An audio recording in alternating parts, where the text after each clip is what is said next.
Well, thank you very much, Mr. Chairman, and Senator Enzi, Senator Franken, Senator Murkowski. I've, for a number of years now, been concerned about the affordability of health insurance.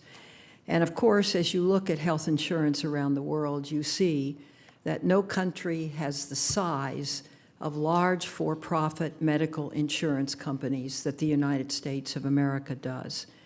If you go further, you see that since 1999, the average premiums for family coverage has risen 131%, while medical inflation, which should guide this, rose just 31%. 2 years ago, in 2009, 57% of people attempting to purchase insurance in the individual market found it difficult or impossible to afford coverage. Now, that's before the health care plan. While the cost of health insurance continues to rise for individuals, insurance companies, particularly the 10 large for-profit companies, enjoy unprecedented profits. In the first quarter of this year, 2011, the 5 largest for-profit health insurance companies recorded a net profit in a quarter of $3.9 billion. That's an average 16% increase from the same quarter the year before. CEO pay for the 10 largest for-profit health insurance companies was $228.1 million in 2009, up from $85.5 million the year before, 2008. This is a 167% raise in just 1 year. And this doesn't include the tens of millions of more dollars in exercised stock options, and means that these CEOs receive nearly $1 billion in total compensation. Dollars, and here's the key, that could have been used to provide health benefits.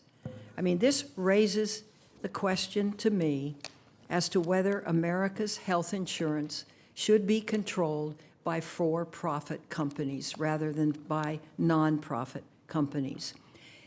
And here's the rub.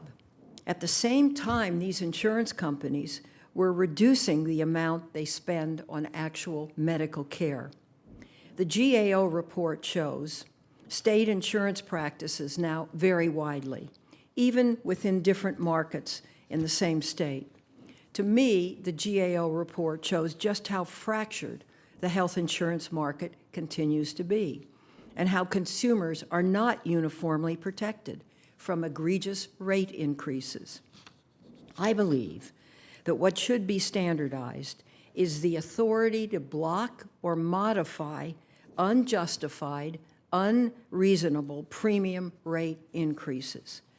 I strongly believe that each state insurance commissioner or regulator should not only be able to look at insurance rate filings and evaluate them thoroughly prior to implementation, which this GAO report dealt with, but that he or she should also possess the authority to block or modify those rates that are egregious. To evaluate the rates and have no authority to reduce or stop those found to be unjustified makes the state insurance commissioner simply a paper tiger. The Department of Health and Human Services reports that as of December 2010, less than half of states and territories had the legal authority to reject excessive rates. The Kaiser Family Foundation reports that in at least 17 states, including my own, California, state regulators do not possess the authority to block or modify premium rates prior to implementation. The health reform law actually takes critical first steps to help control premium increases and ensures that companies spend more on medical care, not profits.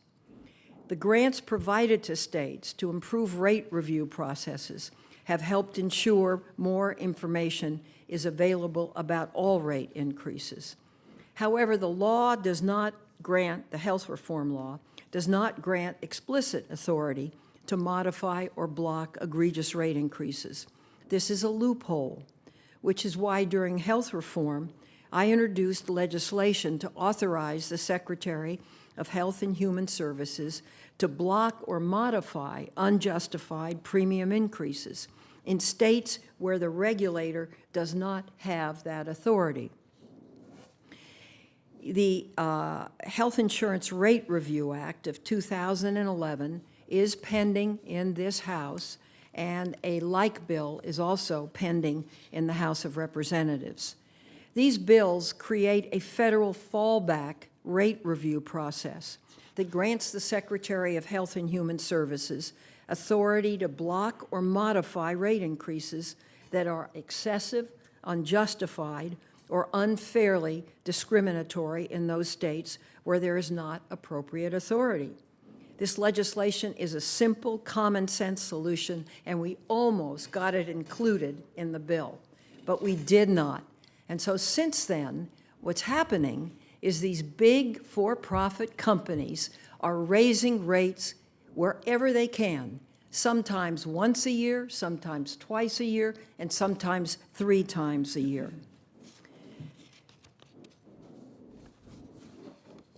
In 2010, I received over 1,700 letters from constituents pleading with me to help them with their skyrocketing insurance rates. Now, in California, the state insurance commissioner has reviewed some filings. They've disapproved 14. Well, they were withdrawn or negotiated to lower rates. So 6% were modified. I suspect that if California regulators had an appropriate legal authority, many more than 14 rate filings would have been modified or withdrawn in 2010. Let me give you an example of why the review of rate filings is not sufficient and why I believe authority to block or modify is necessary. Just about everyone, I think, is familiar with the increases that Anthem Blue Cross was set to impose in February of 2010, as much as 39% for 800,000 policyholders in California. And in California, I should say, a couple of these companies essentially control the major medical insurance markets. So that, as you spoke, Mr. Chairman, there isn't the competitive competition that there might be otherwise. And Anthem was not an aberration. Insurance companies in California have continued to propose 30, 40, and even 80% cumulative premium increases. Now, we have a very strong insurance commissioner. We have a bill pending. His name is David Jones. He's been successful in getting some of these big companies to reduce or cancel their premium increases.